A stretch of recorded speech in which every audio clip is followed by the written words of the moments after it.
So with that said, let's move on and start talking about Impact. It was a solid show this week.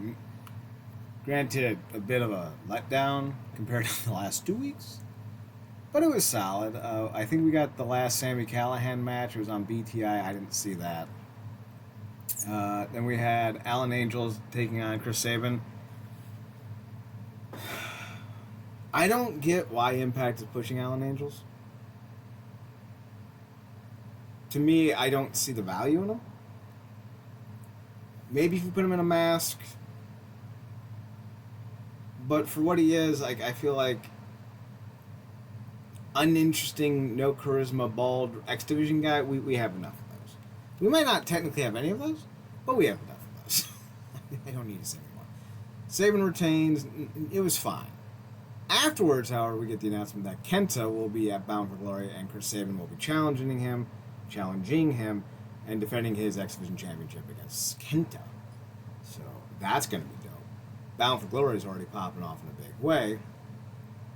Then we had a decent little Alex Shelley promo, putting over his upcoming match with Alexander. Nothing shocking or unexpected. Rhino has a squash match, a real squash match, not an edge squash match that some fans like to bitch about. But Rhino actually does squash a guy named Jack Price. And then afterwards, they're building up to the Macklin situation of it all. I don't know exactly what they're going to be doing with Rhino and Macklin. You know it's going to be something at Bound for Glory. I don't necessarily want to see them in a one-on-one match because like Rhino's knees aren't great anymore and he's carrying a lot of weight. So he's not very mobile. But if they do like a Monsters Ball situation and add in a few other names, like we mentioned before with like Tommy Dreamer and Kenny King and Heath and whoever for like a digital media championship Monsters Ball match or a King of the Mountain match, I think that would be like something I would be into. Marcus, would you want to see a King of the Mountain match come back? It's funny that we've been talking about like just so much of this historical um replays of things from Impact's past that that we brought up, because obviously the Ultimate X along with so many of these classic names from the promotion. And it's been interesting to me that they haven't really delved into that aspect of the history with some of these more, I would say, obscure wrestling match concepts that they used to have. Now, I'm Mm-hmm. not calling for them damn reverse battle royals or nothing like that again, but stuff like King of the Mountain, um, I wouldn't mind for one night only the Steel Asylum coming back. I'm pretty sure the guys like Rano, like no, and others, but stuff like that, Lethal Lockdown, they could easily, pull that stuff off. And then they have the fuse and the guys who I think would do it. Somebody like Macklin, Steve at this point, that would have been something cool to do with PCO while they still had him. So, but I think King of the Mountain is a nice, cool, safe one.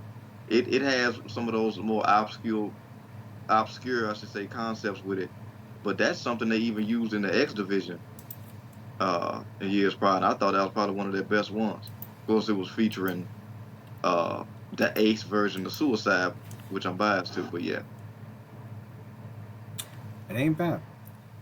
So I wouldn't mind the what is it? The Steel Asylum coming back as a different type of match.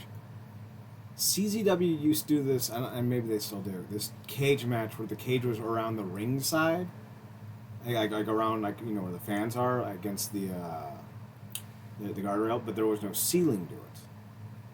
And I think if Impact brought in something like that could be dope. After the Rhino and Steve Macklin of it all, we find Tasha Steelz and Dana Prozzo talking backstage. It sounds like they're going to form a tag team and possibly go for the Knockouts tag titles. So that should be interesting. yeah. Little virtuoso flavor, huh? A little bit. Then we got the announcement that Frankie Kazarian and Eddie Edwards will run it back one more time. This time, however, it's going to be it. At least so they say. Then we get Yuya Uemura's goodbye ceremony. It turned into a tag team match against the Rascals, where if Yuya and Joe Hendry won, Yuya gets to keep his job. but they didn't win. And so Yuya still has to leave.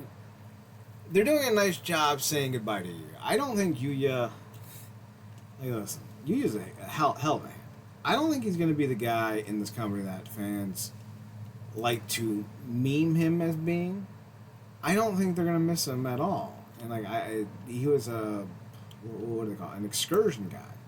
Like we knew he wasn't sticking around long term. So like all this is fine. I think it's one of the better runs that a Japanese wrestler has had in Impact that was on loan. So I'm not mad about it.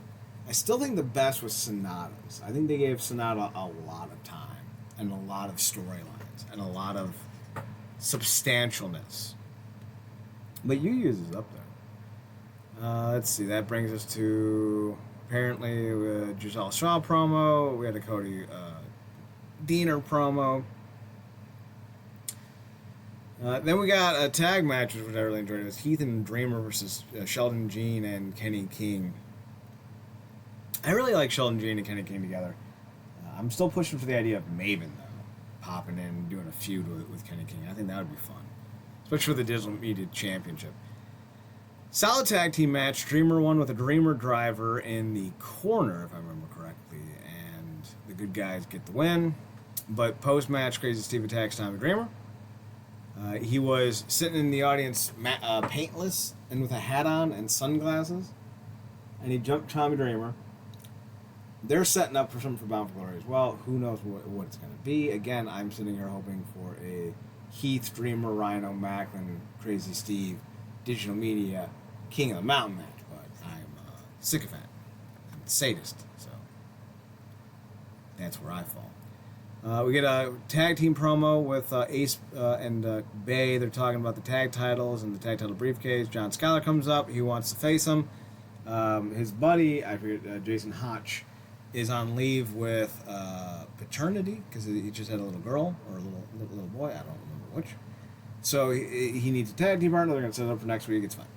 Then we get a very interesting Mike Bailey and John Gresham match where John Gresham cheats to win, thus kind of focusing a little bit more on Gresham's turn to the dark side and maybe what could be following that after his very interesting promo and interview segment with, who was it, Hammerfin? Where he's like, maybe the X Division isn't for me anymore. So, that could be interesting. Marcus, where do you want to see the Gresham speedball thing go?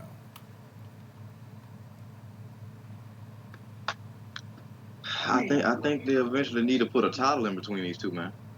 I agree. It's got to happen because them having a bad match is not a narrative that's going to ever exist. But you can run something into the ground, you know. And if you go just keep doing this for no reason, then you potentially have them tag, but then don't really have them do nothing with that, and then just try to run back another match. It kind of just feels like you kind of just, you know, just kind of using them to get a good match off with no real direction. These are two of the best wrestlers in the business, let alone the company. You know, so to me, you got to, you know, if us booking it, we put on the trigger on both of them. Yeah. You know, either in the same direction or similar, but they are having consistent upward trajectory, and them keep making them clash like that is keeping them stagnant. They're too talented for that. So let them get one more off, send them on separate paths of success, and then round them back to each other. I wouldn't mind that. I think it's time, aside from maybe Alexander and Eddie, I think it's time that we put Ace and Bay, Resh and Bailey in the main event scene.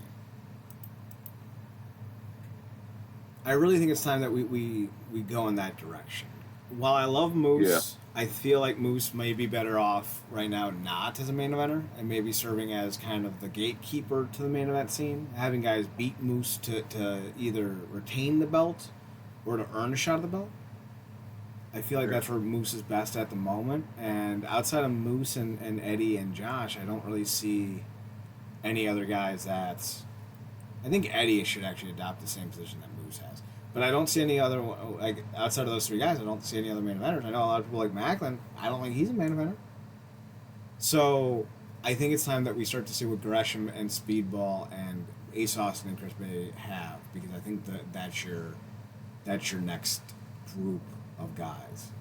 If you want to say something So, as contrite as the four pillars, I think that's that. okay, so say obviously we it's guns up right now. Mm-hmm.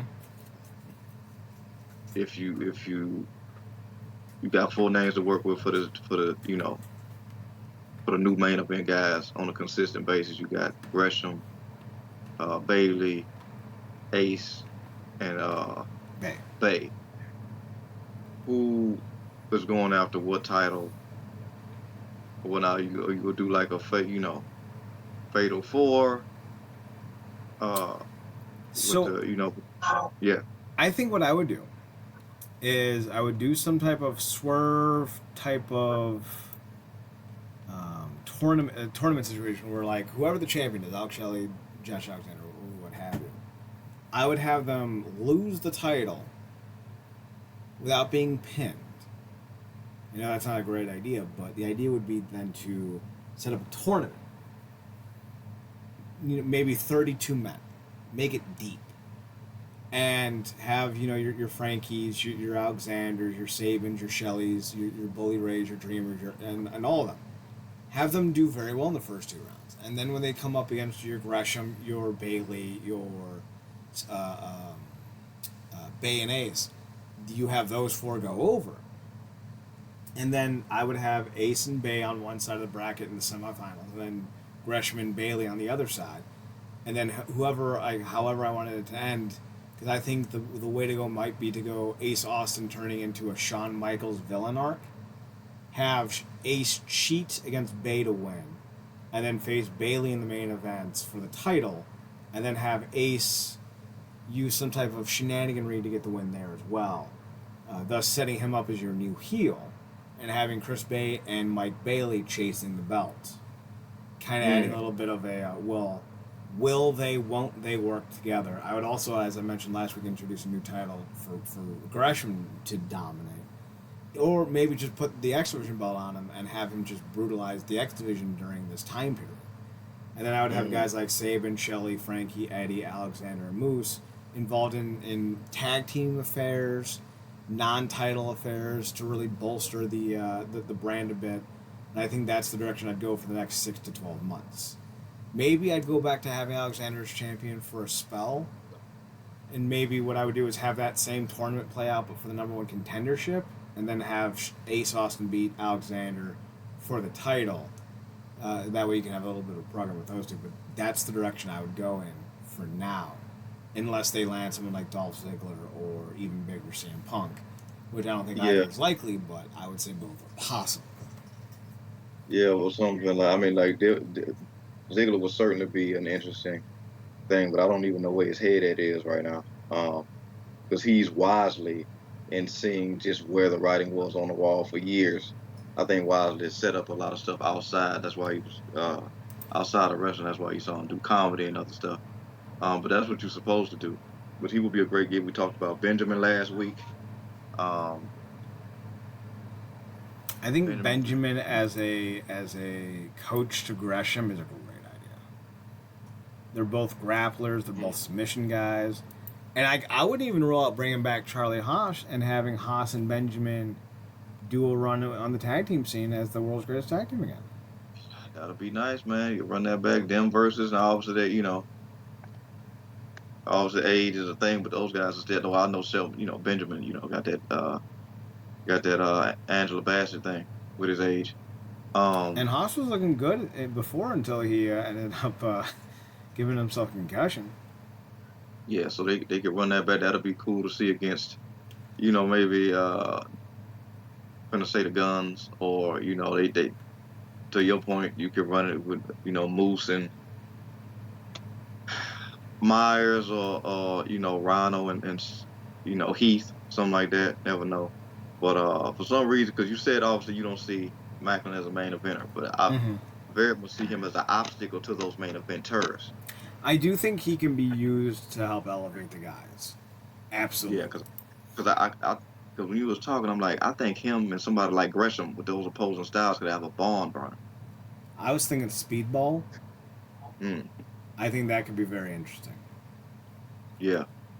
But that's, of course, one of those things that we'd have to see if on paper it works out as well as it does in our head. Yeah. But I think ultimately the best part of this conversation is they have so many names to do that stuff with. Mm-hmm. That hasn't always been a thing. Moose and Brian Myers talk about who's next for Moose. Then we have Macklin yelling at Bully Ray for not being there. Bully says he'll talk about him, and Macklin basically calls him chicken shit because he only wants to talk these days. They announced that Saban and Kenta will go at it for the first time ever at Bound for the X-Division title. Then the main event, Trinity defeated Giselle Shaw to retain the belt. I don't think Giselle is the main eventer so many people want her to be. I don't think that she's athletic. I think she's fine as a wrestling personality, but I would, like, in terms of talent, I would put her right above Jessica Havoc. I don't think she's that good, and like I see people raving about her online sometimes. And I'm like, What are we talking about? Giselle Shaw, and I'm just sitting there thinking you're only putting her over because you're either a sycophant of the company, which hi, how are you, or you're trying to make her notice you because she isn't that good and she isn't worthy of this much screen time. And as a character, she's fine. Yeah. But this is one of those where Impact's definitely pushing her because she fits a couple of quotations and agendas. Yeah. And listen, I'm not saying Giselle Shaw doesn't deserve to be in the business or be in the spot she's in.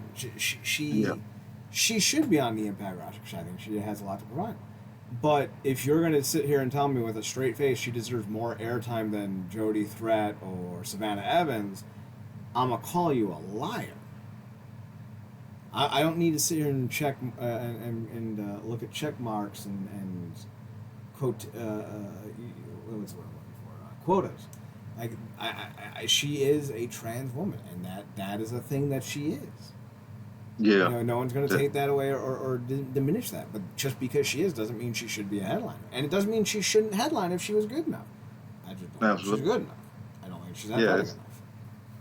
It's not us, condemning her, because we pointed out, but it does play a factor. You know what I'm saying? And Impact, thankfully, is on the, brighter and better side of history when it comes to things specifically nowadays, because they've certainly had their hiccups and missteps in the past. And they probably still got a lot of ways to go in certain things. But, yeah, I mean, giving her the spotlight has been good. She can go. And she has her moments in that ring, but she's not consistent enough to where I could say, like, she gets in there with anybody and it's a good match. Like, she has specific dance pauses that she get in there with, she can show out with. But if the chemistry is off, it's going to be a long night. 5 minutes going to seem like, 15. Yeah, I think she can do a good 7 to 9 minute match with the right person. But like with Alicia, I don't want to see Alicia as the Knockouts World Champion.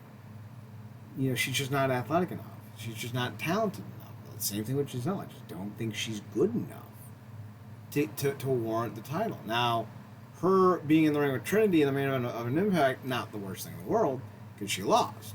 But the idea that there are some in the world that would like to see her take the belt from Trinity, I don't know if I agree with that. And actually, I know I don't agree. To which degree I don't agree with that is really what's up for debate.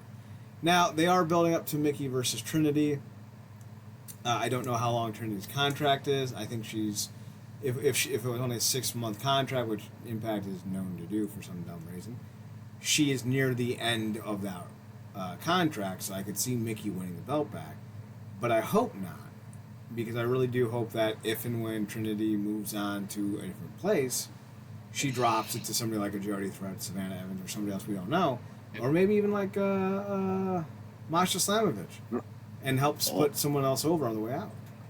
Absolutely. Or, on the other side, who's to say she don't renew?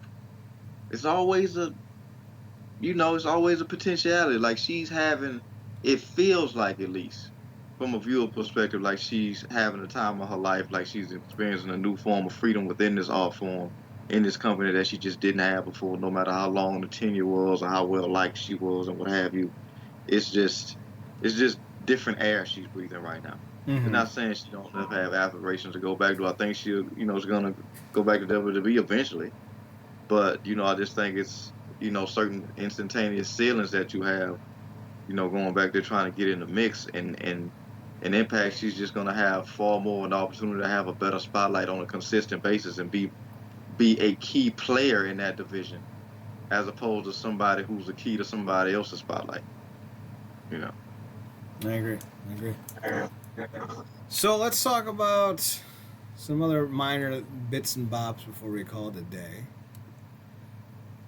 Let's see. I need to make a little note.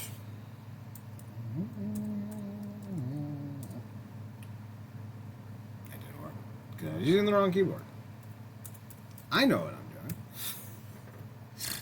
doing. So PCO made mention that a lot of guys in the locker room were up for renewal around the 22nd of September, as they went in for the Memphis, whatever it was called, tapings. And basically, after that, radio silence happened. And if you were paying attention, that was about the same time WB had a slew of massive layoffs, including guys like Rick Boggs, Elias, Shelton Benjamin, Dolph Ziggler, to name a few. All four dudes I wouldn't mind seeing an Impact.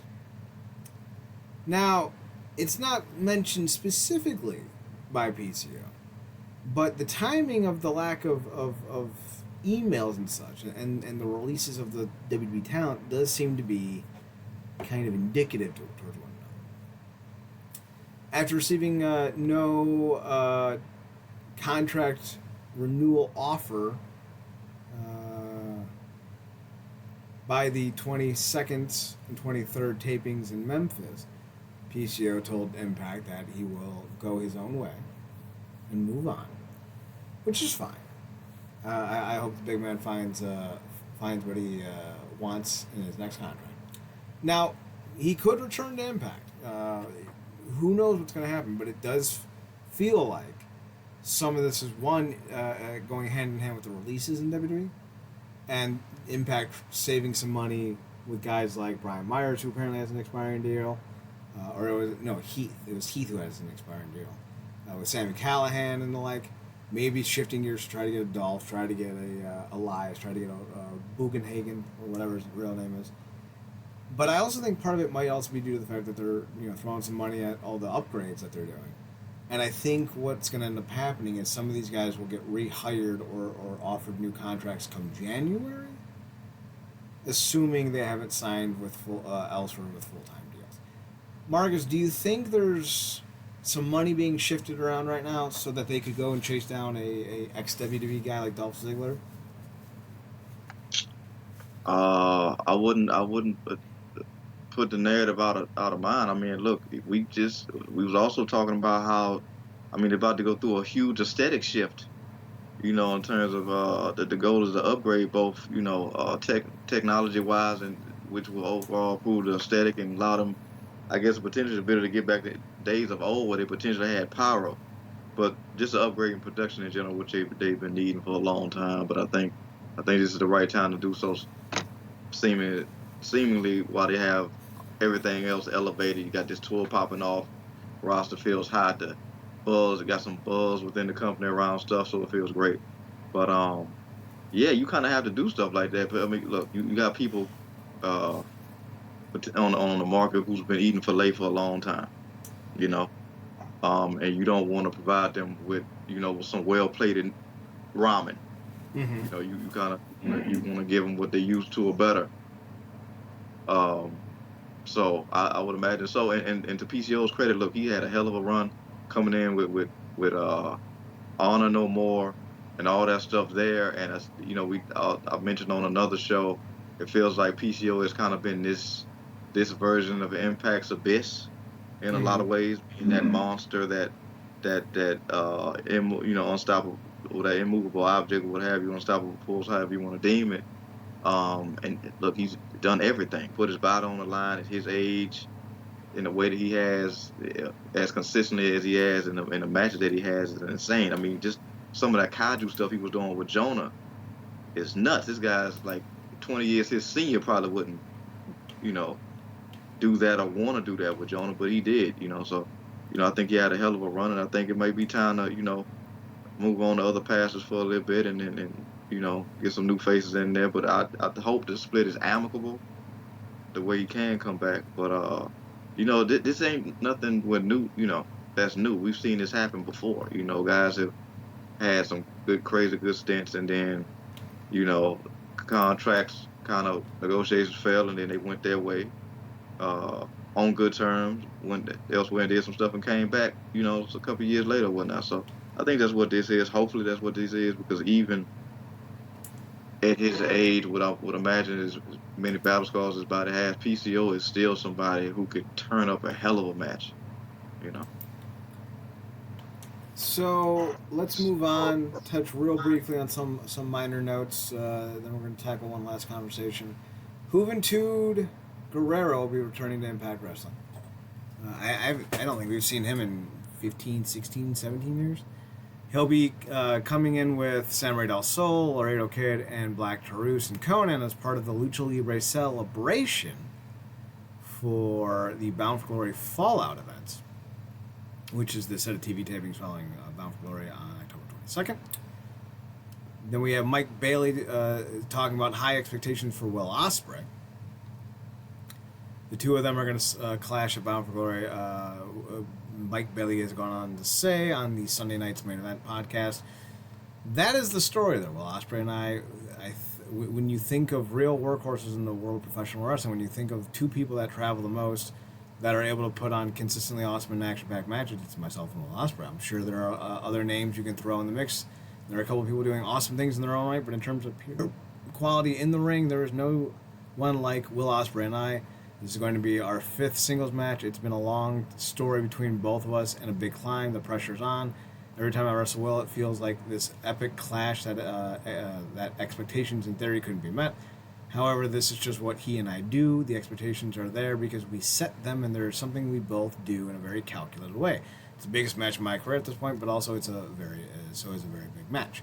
It's also the biggest offering that they've wrestled on together. Bound for Glory will be the biggest showcase that they've had. Marcus, how excited are you for the Ospreay Bailey match, and do you think it'll live up to expectations? Yeah, it in not the same, but in similar fashion of what it feels like what we got this weekend.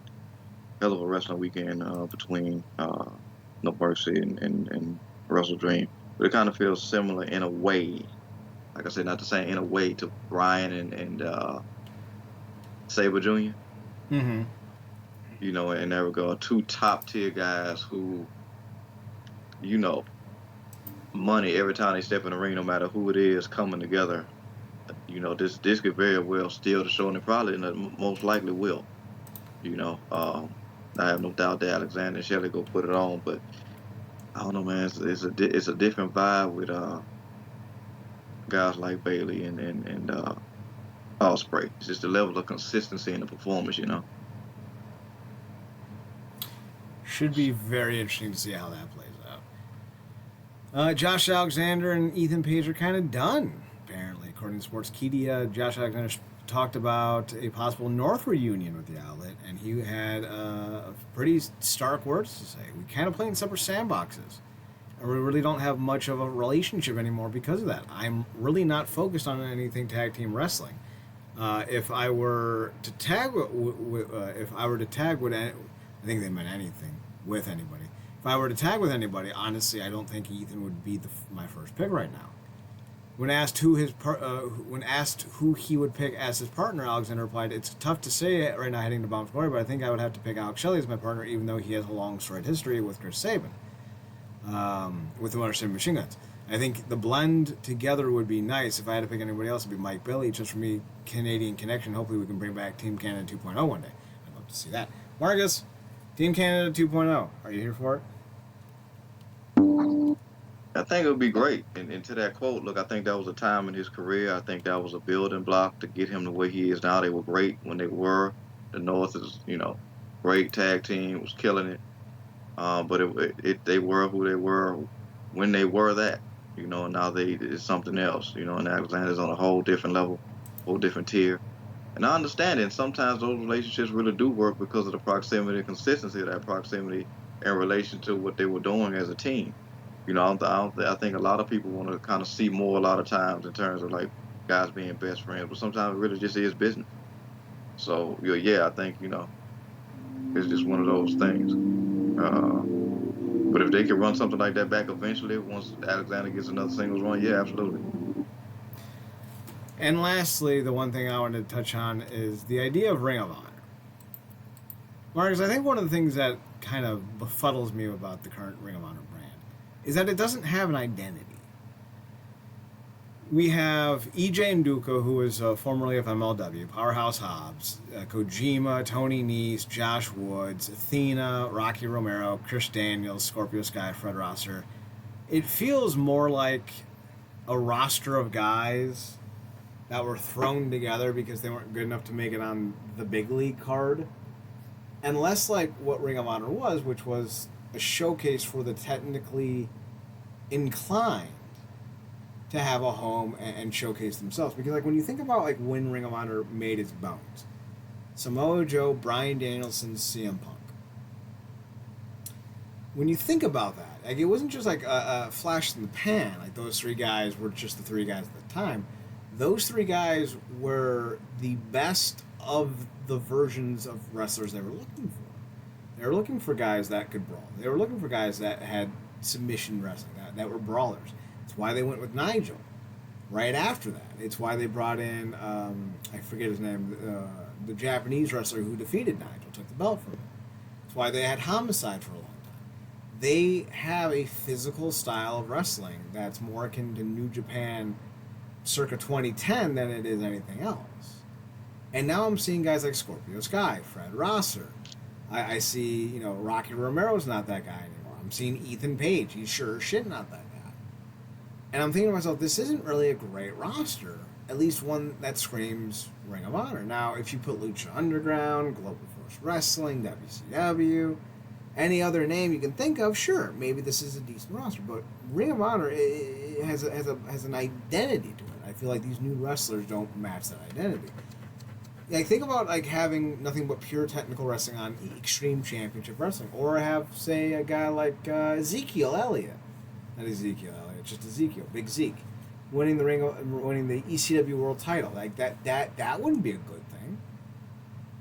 I feel like that's the kind of situation we're in right now with Ring of Honor. Marcus, how do you feel about Ring of Honor's current era? Do you like where they're at? Do you think that they have a good roster? Do you like that this is the direction they're going?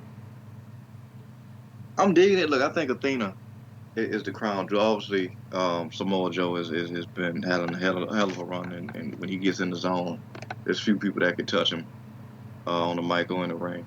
But I think Athena right now is that crown jewel. She's been an all 5'2", play all purpose. She's elevated to a whole new level that we never really got to see in at all in the WWE run.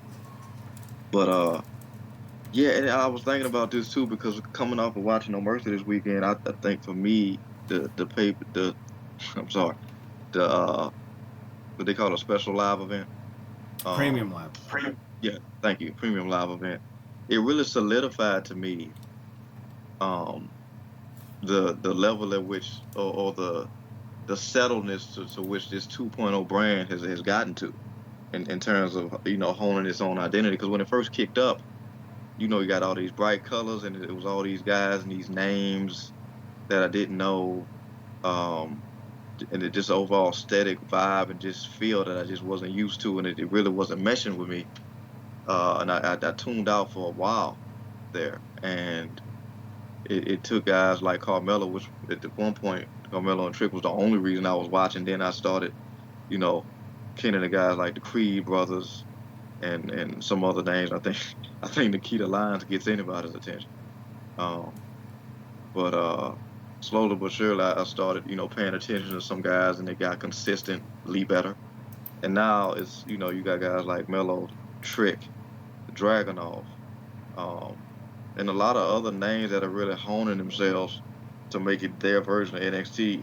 In a lot of ways, what the old NXT got away from, because they kept bringing in names of guys who were already made and then bending the narrative to that particular audience, making it feel like they got made in NXT, which we talked about, I feel like ad nauseum. So I wonder coming off of that, I wonder with this Ring of Honor thing, is it they still trying to find that their particular groove, specifically when it comes to the names that they want to consistently be down there, because you got some old old guys who are still from the Ring of Honor Classic, or the last era of Ring of Honor, the last true era of Ring of Honor proper, guys like your guy Shane Taylor, who they really should be doing more with. Um, Guys like Shane Taylor and others, but I feel like they're still going back and forth filtering guys in from that the AEW roster, which is basically the companies made up of the companies that you talked about, the what you said, GFW, Lucha Underground, and whatnot, and with WCW with Sting, that whole thing, and they're matriculating these guys back and forth, and it's not real consistent, so it doesn't feel like they have an identity. But they have people like Shibata and Joe and Athena, and guys who really could carry a division, but everything around them is still kind of feels like in flux. Like certain people who have been consistently on AEW television almost work better in Ring of Honor, and then vice versa in a lot of ways. So I feel like they're still trying to find that, and until they lock that down, it's always gonna feel too fluid, specifically for I think hardcore Ring of Honor fans. I could see that. I don't know if we're gonna get that kind of version of Ring of Honor, or it's based in a new kind of ideology, kind of like NXT 2.0, as you mentioned before. But I'm hopeful.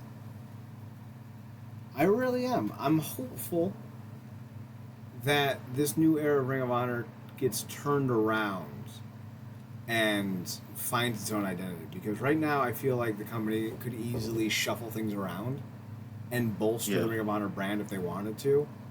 And that should be the way to go. In fact, I don't know why AEW doesn't sit down with TBS or Warner Media and go, why don't we have Ring of Honor on Friday nights at 10 o'clock?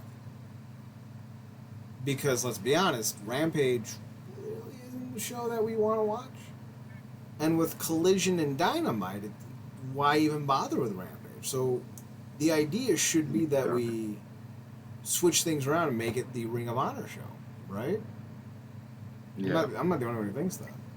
No, I mean that's actually that's a great point. I didn't even think of that, but you're right, because Rampage really just is an extra of an extra, if you will, because like you said, you got a full 4 hours with Rampage.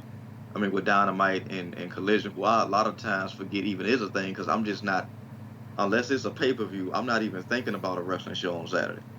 But that maybe that's just me having to get used to it. But yeah, they really should give that premium time to Ring of Honor. And I guess to their credit, do they still run like maybe like a Ring of Honor Big Four when it comes to their pay-per-views, like Death Before Dishonor and Final Battle and stuff like that? Well, there's talks of Ring of Honor doing Final Battle this year. I don't know the last time they did a Ring of Honor pay-per-view, but I know they've done them before. Yeah, I think the last one they did. Didn't Claudio win the title at a Ring of Honor show? The last one they did was Death Before Dishonor.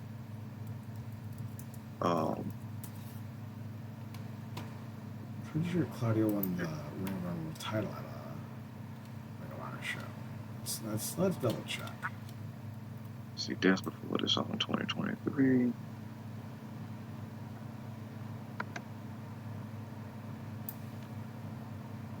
Huh.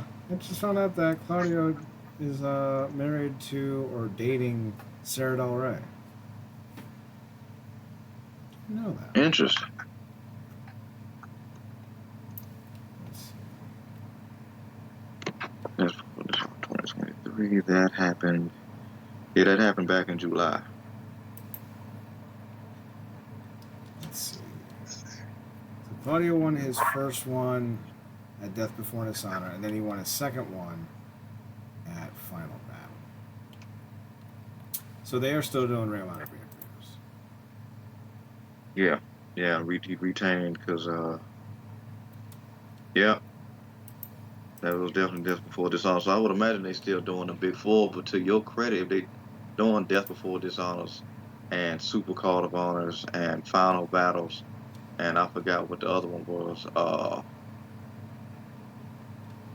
I feel like they used to do a show specifically when it was, when they specifically was working with New Japan. I forgot the name of it. Well, here's the shows that they're doing currently. I forget when AEW bought Ring of Honor. Was it 2020? Yeah, I feel like it was still during that COVID era. Maybe it was 2021. Let's see. Ring of Honor was officially sold. Let's see, after a deal was struck in March 2022, Ring of Honor was officially sold to All Elite Wrestling founder Tony Khan 2 months later. So, 2022. So then the first show would have been the Death Before Dishonor. That would have been the first AEW sponsored show. Yeah. And then they did Final Battle, and then they did Supercard of Honor, Death Before Dishonor. Yeah. So it looks like they're going to keep 3. It's going to be Death Before Dishonor, Final Battle, and then Supercard of Honor. Gotcha. Those are going to be the even, 3. But even with that, to your point, that'll be a great way. Because if you go treat it like the younger stepbrother to the big two, the big older two with Dynamite and Collision, you could give that 1 hour slot to Ring of Honor a week. In a prime time slot, obviously, you would still keep them, in their service or whatever. But that would be a great way because you already showcase. You just showcase some more during the major feud with the champion of your company. Mm-hmm. So get more names out there. Bring Athena in and have a champ versus champ match with her on Statline. I think they kill it. But you can't just have, and obviously you got, they feature the Ring of Honor tag titles and whatnot, but you got to keep those names in rotation consistently, because I think a lot of times, particularly with that audience, they just prefer to see the Ring of Honor guys, I guess, in their heads up top, and have to go look after them in Ring of Honor. And they need to change that perception of that. And I think, to your point, putting them having their show in a primetime slot like that, instead of just having it be Collision and Dynamite leftovers, I think would do a great service to that brand. That they need to keep as consistent as they do the regular AEW stuff. I agree. Sure. All right. Well, that takes us to the end of the show. We're going to 22 skidoo on out of here. Be sure to check us out at the website, realnerdcorp.com, REALNERDCORP.com. We're on Twitter at NERDCORP. Marcus, you can be found on your Twitter account at ParadoxKid, PARADOXKID. That's me. You can also find him on his other podcast, The True Penny Show, which you can find on Twitter at True Penny Show, TRUEPENNYSHOW.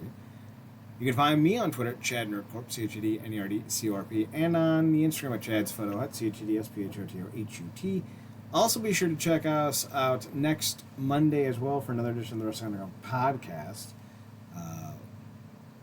We'll have more to talk about, I'm sure. So I guess that takes us to the end of the show. Thanks for checking us out. Thanks for... I forgot the fucking rundown. Can't even remember it. Thanks for checking us out. Thanks for checking us out. Thanks for giving us a chance. Remember, as always, to watch more wrestling. I forgot the goddamn rundown. Oh, well. Remember, as always, to watch more wrestling. And Marcus, take us on.